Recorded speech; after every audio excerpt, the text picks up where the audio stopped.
इस प्रकार काल बहुत छल करेगा। तुम्हारे वंश का ये लेखा बता दिया है कि बिना सार शब्द के मुक्ति नहीं हो सकती।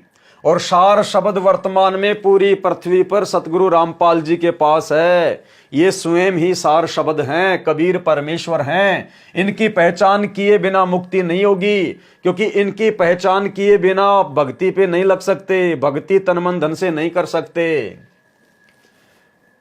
तुम्हारे वंश का ये लेखा बता दिया है कि बिना सार शब्द के मुक्ति नहीं हो सकती। सार शब्द केवल धर्मदास जी को दिया था, और धर्मदास जी से प्रतिज्ञा करा ली कि यह सार शब्द किसी को नहीं देना, अपने वंश को भी नहीं बताना।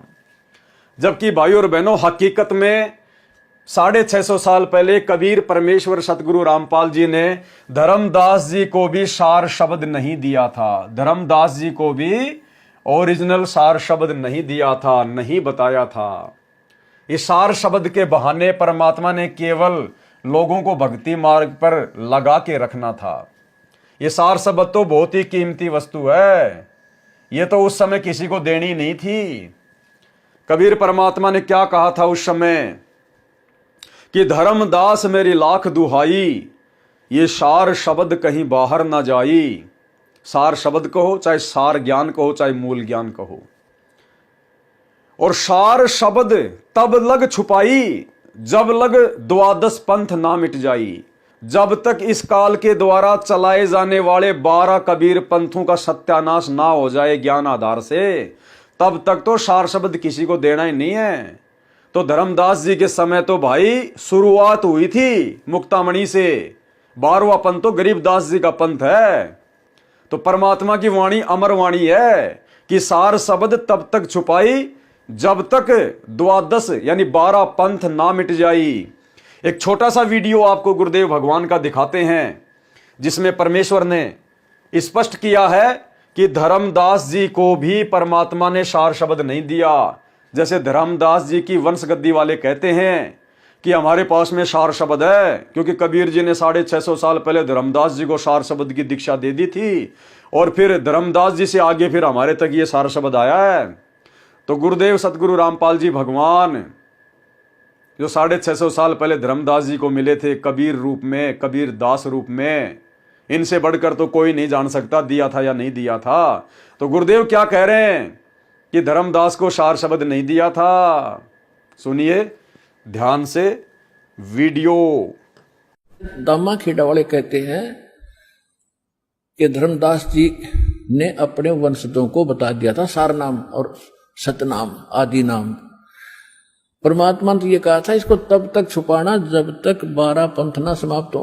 परमात्मा ने तो ये कहा था इसको तब तक छुपाना जब तक 12 पंथ ना समाप्त हो। परमात्मा ने तो ये कहा था इसको तब तक छुपाना जब तक 12 पंथ ना समाप्त हो। और फिर परमात्मा ने क्या कहा है कि बर में पंथ यानी गरीबदास वाले पंथ में फिर हम आएंगे कब, जब 5505 वर्ष बीत जाएगा, तब इसका पुनर्स्थापन करेंगे। और फिर परमात्मा ने क्या कहा है कि बर में पंथ यानी गरीबदास वाले पंथ में फिर हम आएंगे कब, जब 5505 वर्ष बीत जाएगा, तब इसका पुनर्स्थापन करेंगे, उत्थान करेंगे इस यथार्थ कबीर पंथ का। और तब तक इसको छुपा के रखना, और फिर सब पंथ समाप्त करके एक पंथ चलेगा। और इसी कारण से धर्मदास जी को तो जीवित दबा दिया था भगवान ने कि कहीं यू बात ना बिगाड़ दे। धर्मदास जी को परमात्मा ने सख्त मना कर दिया था कि सार नाम और ये सतनाम अभी नहीं बताना, अपने वंशजों को भी नहीं बताना तूने।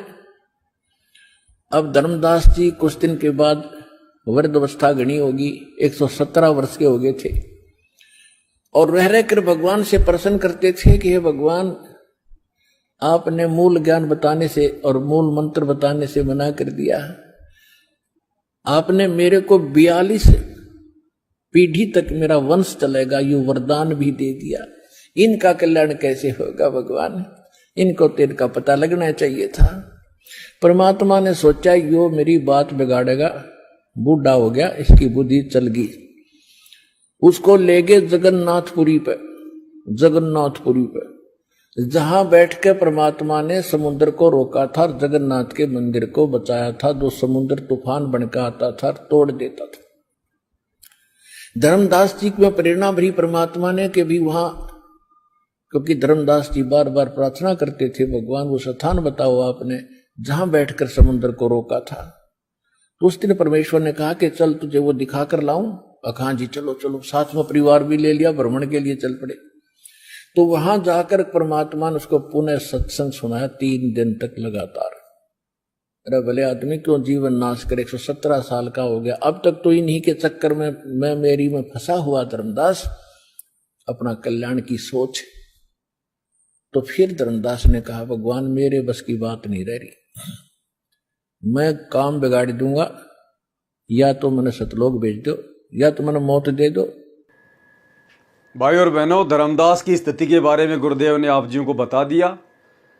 धर्मदास को परमात्मा ने सतलोक के दर्शन भी करवा दिए थे, रह रहकर परमात्मा उनको ज्ञान भी सुनाया करते थे, लेकिन फिर भी धर्मदास जी की मोह ममता अपने परिवार से, अपने वंशजों से नहीं हट रही थी। धर्मदास जी की आत्मा पूर्णतया ज्ञान से संतुष्ट नहीं हो पाई थी। इसलिए धर्मदास जी को परमात्मा भला सार शब्द देने की भूल कैसे कर सकते हैं, वो मूल ज्ञान देने की भूल कैसे कर सकते हैं, जिस मूल ज्ञान को परमेश्वर ने चारों युगों में छुपा के रखा। और पिछली पीढ़ी का समय जब आना था, ये वर्तमान का समय जो कि मोक्ष का प्राइम टाइम है, इस समय परमात्मा ने भेद खोलना है। तो भला 650 साल पहले परमात्मा धर्मदास को सार शब्द कैसे देंगे। अरे गुरुदेव बार बार सत्संगों में जिक्र करते हैं, अगर आप जी ध्यान देते हैं तो गुरुदेव कहते हैं बच्चों 650 साल पहले तो प्रथम मंत्र भी परमात्मा ने किसी को पूरा पूरा नहीं दिया। यानी आज हमें जो प्रथम नाम की दीक्षा मिलती है पूज्य गुरुदेव जी से, जिसमें 7 मंत्र हैं प्रथम नाम में, 650 साल पहले केवल बीच बीच के 5 मंत्र ही दिया करते थे, क्योंकि 7 मंत्र तो कंप्लीट मंत्र है, कंप्लीट कोर्स है। यह तो केवल पिछली पीढ़ी में देना था। 7 मंत्र, सतनाम, फिर सार नाम, फिर सार शब्द। 650 साल पहले तो केवल परमात्मा ने जीव आत्माओं को बीच बीच के प्रथम मंत्र के 5 ही मंत्र दिए थे, ब्रह्मा विष्णु महेश के, श्री गणेश जी के, ब्रह्मा और शांतरी के, दुर्गा जी के। तो भला परमात्मा धर्मदास जी को सार शब्द क्यों देंगे, देना ही नहीं था। और आगे चल के धर्मदास ने अपनी कमजोरी भी दिखा दी। धर्मदास जी के मन में दोष आ गया था, जब परमात्मा मगर से सह शरीर सतलोक को चले गए थे अपनी लीला पूरी करके, पीछे से धर्मदास जी के मन में दोष आ गया कि परमात्मा ने किसी और को सार शब्द देने से मना कर दिया। परमात्मा ने धर्मदास जी को सार शब्द के नाम पे जो भी मंत्र दिया था कि वो मुझे आगे देने के लिए मना कर दिया, क्योंकि धर्मदास जी तो उसी को सार शब्द समझ रहे थे, जबकि वो सार शब्द नहीं था। वो तो परमात्मा एक रिहर्सल करके गए थे। आज हम पिछली पीढ़ी वालों को समझाने के लिए कि देखो धर्मदास को मैंने कितना ज्ञान समझाया, कितने चमत्कार किए, सतलोक दिखाया, फिर भी उसने मेरे ऊपर विश्वास नहीं किया, मेरे ज्ञान पे नहीं टिका, मेरे वचन पे नहीं टिका, और मेरे द्वारा दिए गए उस नाम को आगे देने की सोच बैठा अपनी पीढ़ी वालों को, अपने बच्चों को। तो ऐसी गलती यदि तुम पिछली पीढ़ी वाले करोगे धर्मदास जैसी, तो तुम्हें भी जिंदगी में ओरिजिनल सार शब्द नहीं दूंगा।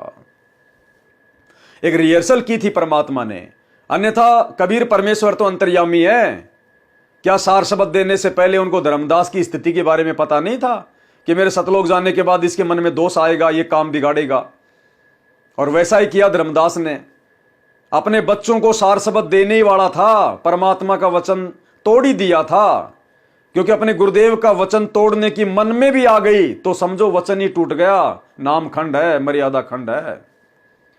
तो यह गलती धर्मदास करने ही वाला था। उसी समय कबीर परमात्मा सतलोक से प्रकट हुए और धर्मदास जी ने चरण पकड़ लिए, रोने लग गया, क्योंकि धर्मदास जी परमात्मा को पुकार रहे थे, आज मोहे दर्शन दियो जी कबीर, आज मोहे दर्शन दियो जी कबीर। उसी समय परमात्मा तुरंत प्रकट हुए अपने सतलोक से। धर्मदास जी पैरों में गिरकर रोने लग गया और कहा, परमात्मा आप तो अंतर्यामी हो, मैं तो आप ही को याद कर रहा था। हे भगवान, मैं तो काम बिगाड़ने वाला था, मेरे बस की बात नहीं है परमात्मा, या तो मेरे को सतलोक भेज दो या मेरे को मौत दे दो। अब ज्ञानी भगत कभी ये बात कहेगा क्या कि मेरे को मौत दे दो? भाई और बहनों, ये कमजोरियां थी हमारी, इसलिए परमात्मा ने ओरिजिनल मंत्र किसी को नहीं दिया आज से पहले। इनको तो छुपा के रखना था परमात्मा ने। और धर्मदास जी को परमात्मा जगन्नाथपुरी लेकर गए घुमाने के बहाने, और वहां जाकर उनको बताया कि रे भले आदमी, तेरे को इतना ज्ञान समझाया, तेरे को इतना सब कुछ बताया, और फिर भी तूने मेरे वचन को तोड़ने की सोची कैसे? तूने मेरा वचन तोड़ने की सोच ली, उसी समय तेरी मर्यादा खंडित, तेरा नाम खंड। ये वर्तमान में आप और हम पिछली पीढ़ी वालों के लिए शिक्षा है कि 650 साल पहले तो इतना ज्ञान नहीं था, इतने प्रमाण नहीं थे, मोबाइल नहीं थे, मेमोरी कार्ड नहीं थे, टीवी नहीं थे, दिन में 20 बार सत्संग सुनने के लिए। अगर वर्तमान में तुमने अपने गुरु से उपदेश लेने के बाद यदि उनका कोई भी वचन तोड़ने का अगर मन में भी दुस्साहस कर लिया, तोड़ना तो बहुत दूर की बात है। जैसे आश्रम वाले तो तोड़ के बैठे हैं, गुरुदेव का परिवार तो बड़े बड़े स्टेडियम बनाकर, राजनीति करके, गुंडों की सीबीआई जांच करके, जाट आरक्षण में भक्तों के दान का पैसा चंदे में देके, दुनिया भर के उल्टे कुकर्म करके, राजनेताओं की चापलूसी करके ये तो तोड़ चुके हैं, संगत के भी तोड़वा चुके हैं, खुद के भी तोड़ चुके हैं। और धर्मदास को क्या कहा परमात्मा ने भक्ति की सफलता के लिए कि अपने गुरुजी के नियम को, वचन क्या होता है? मर्यादा, नियम। अगर आपने अपने गुरुजी की आज्ञा, अपने गुरुजी की मर्यादा, भक्ति, नियम अगर तोड़ने की मन में भी सोच ली, उसी समय भगवान आपसे दूर है। चाहे करते रहना तुम 3 समय की आरती, करते रहना तुम 2-2 माला प्रथम मंत्र की और सतनाम की और सार नाम की। तो भाई और बहनों, 90% संगत तो वचन तोड़ के बैठी है, बड़ी बड़ी गलतियां करके बैठी है। धर्मदास ने तो केवल सोचा ही था, अपने वंशजों को नाम देने के विषय में, दिया नहीं था। उसी के बारे में परमात्मा ने कह दिया कि तेरी मर्यादा खंडित है, तेरा नाम खंड है। भले आदमी, तूने मेरा वचन तोड़ने की सोच भी कैसे ली? सुनिए सत्संग, ये वाला ही थोड़ा सा पीछे करता हूं, ध्यान देना क्या कहा मालिक ने। कल्याण की सोच, कहा जी चलो चलो, साथ में परिवार भी ले लिया, भ्रमण के लिए चल पड़े। तो वहां जाकर परमात्मा ने उसको पुनः सत्संग सुनाया 3 दिन तक लगातार। अरे भले आदमी, क्यों जीवन नाश करे? 117 साल का हो गया, अब तक तो इन्हीं के चक्कर में मेरी में फंसा हुआ धर्मदास, अपना कल्याण की सोच। तो फिर धर्मदास ने कहा, भगवान मेरे बस की बात नहीं रह रही, मैं काम बिगाड़ दूंगा, या तो मैंने सतलोक भेज दो या तो मैंने मौत दे दो, अब मेरे बस की बात नहीं। तब परमात्मा ने उसको वहां जाकर पुनः उपदेश दिया, जरा नाम भी खंड हो गया नालायक, मेरे वचन की अवहेलना करने की भी तूने सोच ली तो भी खंड हो गया तेरा नाम। तो वहां पुनः उपदेश दिया और खड्डा खोद के उन्हें जिंदा दाब दिया, कभी उस सतनाम और सार नाम ने नाश ना कर दे, बताना था। पुण्यात्मा, इतना अनमोल रतन था यो, और आज आपको सार्वजनिक कर दिया, आप कितनी किस्मत वाले हो। क्या कह रहे हैं परमात्मा? ध्यान देना शब्द पे भाई और बहनों, ध्यान देना। उसी सार शब्द के विषय में परमात्मा क्या कह रहे हैं कि पुण्यात्माओं, ये कितनी अनमोल वस्तु थी, कितनी गुप्त वस्तु थी ये, जिसके लिए धर्मदास को जिंदा समाधि दे दी, और आज आपको सार्वजनिक कर दिया है। क्या? सार शब्द, क्योंकि सार शब्द की बात चल रही है ना। तो गुरुदेव क्या कह रहे हैं? आज आपको सार्वजनिक कर दिया है। दोबारा सुन लो एक बार ध्यान से, बहुत महत्वपूर्ण पॉइंट है।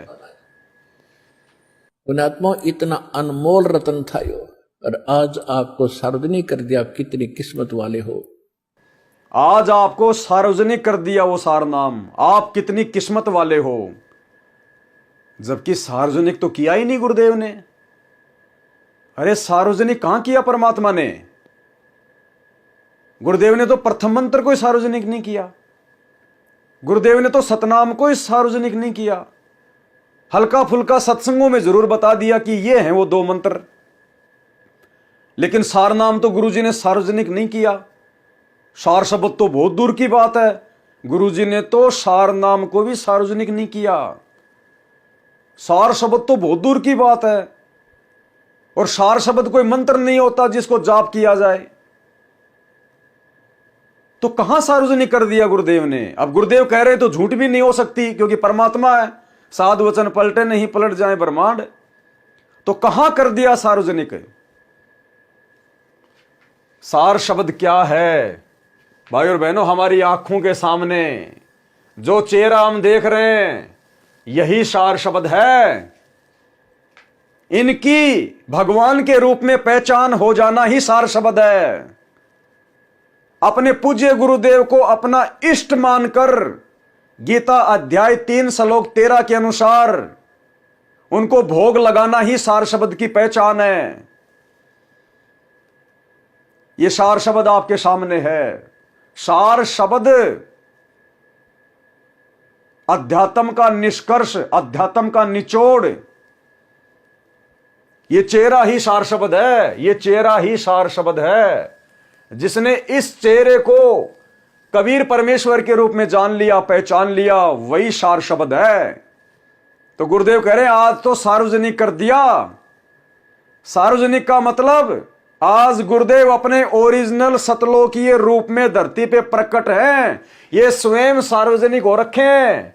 ये चेहरा, ये सार शब्द है। ये सतगुरु सार शब्द है जो सबके सामने सार्वजनिक हैं। पहचान लो इनको, कर लो इनकी पहचान, और इनके अलावा भूल जाओ सभी भगवानों को। दाढ़ी मूछ वाले कबीर को भूल जाओ, उस फोटो को, बेजुबान मुर्दा फोटो को। जब तक वो फोटो आपके घर में है, आपके दरबार में है, आपके गले में लॉकेट में है, जब तक आप उस दाढ़ी मूछ वाली कबीर जी की फोटो का जून के महीने में भगवान मानकर प्रकट दिवस मनाओगे, आप इस सार शब्द को आपकी आंखों के सामने होते हुए भी कभी भी नहीं पहचान पाओगे। कभी भी आपकी आंखों के सामने होते हुए आप इस सार शब्द को कभी भी नहीं पहचान पाओगे। कभी भी। इस सार शब्द को केवल सतसेवकों ने पहचाना है। सतसेवकों ने। यह है सार शब्द। अखंड पाठ की वाणियों में आपको दिखाया था ना परमात्मा के मुख कमल से कि सार शब्द क्या है। यो सार शब्द सतगुरु कबीर है। यो सार शब्द सतगुरु कबीर है। तो हमारे गुरुदेव कौन है? कबीर। और सार शब्द कौन है? कबीर। गुरुदेव अपने मुख कमल से अखंड पाठ की वाणियों में कह रहे हैं कि यो सार शब्द सतगुरु कबीर है। लइया जाए तो लइये, यानी समझ सको तो समझ लेना। सुनिए ऑडियो। शब्दी द्वितीय। सार शब्द को खोजकर शब्द में बैठे सो महामुनि निरंजन कहिए। यो सार शब्द सतगुरु कबीर है, लहा जाए तो लही। यो सार शब्द सतगुरु कबीर है, लहा जाए तो लही। यो सार शब्द सतगुरु कबीर है, लहा जाए तो लही। यो सार शब्द सतगुरु कबीर है, लहा जाए तो लही। यो सार शब्द सतगुरु कबीर है, लहा जाए तो लही। सिर के साटे हाथ आवेगा, इसके खोजे से फिर अधमुखी गर्भ वासना नहीं जाओगा। लख 84 मिटेगी, निश्चय कर जानियो। अदली सत्य कबीर कहे हैं, गुलाम गरीबदास के सिर पर रहे हैं। तो क्या है सार शब्द? सार शब्द कोई मंत्र नहीं है, कोई जाप करने का नहीं है। यो सार शब्द सतगुरु कबीर है। तो आज संत रामपाल जी कौन है? सतगुरु। और सतगुरु की भूमिका कौन करता है? स्वयं कबीर। तो यो सार शब्द सतगुरु कबीर है। ना सतगुरु जननी जने जाके माना बाप, पिंड ब्रह्मंड से रहित है ना वाती नु ताप। तो जिसने अपने गुरुदेव को कबीर जी के रूप में जान लिया, मान लिया, पहचान लिया, और कबीर मानकर जब इनके साथ में कबीर जैसा व्यवहार करोगे, जब इनको गीता अध्याय 3 श्लोक 13 के अनुसार, भक्ति विधान अनुसार, शास्त्र विधि भक्ति अनुसार जब आप इनको भोग लगाओगे, अपना भगवान मानकर, अपना इष्ट मानकर, और इनके प्रत्येक वचन को फॉलो करोगे, चाहे घर छूटो, चाहे जग रूठो, चाहे रूठो ये संसारा हो। भाई कौन सुनेगा मेरी काल नगर में जब गुरु रूठ गया मारा हो। गर्दन कटवा देंगे परमेश्वर की मर्यादाओं के लिए, लेकिन इनका वचन नहीं तोड़ेंगे। धर्मदास की तरह परमात्मा को नाराज होने का मौका नहीं देंगे। तो ये सार शब्द आपकी आंखों के सामने है जो सार्वजनिक है। पहचान सकते हो तो पहचान लो। इस सार शब्द की पूजा केवल सात संगतियों में होती है, सत्सेवक भाई बहनों के घरों में होती है। क्योंकि हमारे घरों में, हमारे दरबार में केवल हमारे परमपिता परमेश्वर, हमारी आत्मा के पति सार शब्द सतगुरु रामपाल जी भगवान की अकेले की प्रतिमा, अकेले की तस्वीर है। दादा गुरु जी, पंडित चिदानंद जी, गरीबदास जी, दाढ़ी मूठ वाले कबीर जी, ये हमारे क्या लगे? ये तो नकली है, मुर्दा है। जो मर चुके वो मुर्दा हो चुके, और मुर्दा को जिंदा के रहते सहते हम अपने घर में क्यों रखेंगे? अरे वो तो भूत है सब। भूत यानी जो गुजर चुके हैं, जो बीत चुके हैं, जो मर चुके हैं, जो वर्तमान में धरती पर संत रूप में नहीं है, शरीर में नहीं है, वो पास्ट है, भूत है, मुर्दा है। सार शब्द ये है जो जिंदा है, हम सबकी आंखों के सामने है। तो क्या आज भी हम ये गलती करेंगे? इसलिए गुरुदेव भगवान कह रहे हैं कि पुण्यात्माओं, तुम्हारी किस्मत कितनी जबरदस्त है कि आज वो सार शब्द सार्वजनिक कर दिया गया है। अगर सार्वजनिक कर दिया गया है तो बता दो संगत में कोई वो सार शब्द क्या है, बता दो सार शब्द क्या है। अगर सार्वजनिक कर दिया गया तो सार्वजनिक करने का मतलब है प्रत्येक भगत को मालूम हो जाना। तो बता दीजिए कहां है, कौन से दिन परमात्मा ने सार्वजनिक किया? सत्संगों में, संकेतों में अपने आप को सार्वजनिक किया, सत्संगों में अपने आप को सार्वजनिक किया। यह है रियल सार शब्द। इनकी पहचान हुए बिना और इनके साथ कबीर भगवान जैसा व्यवहार किए बिना आप जिंदगी में सतलोक के दर्शन नहीं कर सकते, क्योंकि सतलोक लेकर जाने वाले यही है। इसी सार शब्द रूपी विमान में बैठकर हम सतलोक जा सकते हैं। तो गुरुदेव कह रहे हैं आज सार्वजनिक कर दिया, आज सार्वजनिक कर दिया हम पुण्यात्माओं के लिए। क्या कह रहे हैं परमात्मा, एक बार फिर से सुन लीजिए। कभी उस सतनाम और सार नाम ने नाश ना कर दे, बताना था पुण्यात्मा, इतना अनमोल रतन था यो, और आज आपको सार्वजनिक कर दिया। आप कितनी किस्मत वाले हो, आप सोच भी नहीं सकते। और आज आपको सार्वजनिक कर दिया, आप कितनी किस्मत वाले हो, आप सोच भी नहीं सकते। और आज आपको सार्वजनिक कर दिया, आप कितनी किस्मत वाले हो, आप सोच भी नहीं सकते। और आज आपको सार्वजनिक कर दिया, आप कितनी किस्मत वाले हो, आप सोच भी नहीं सकते।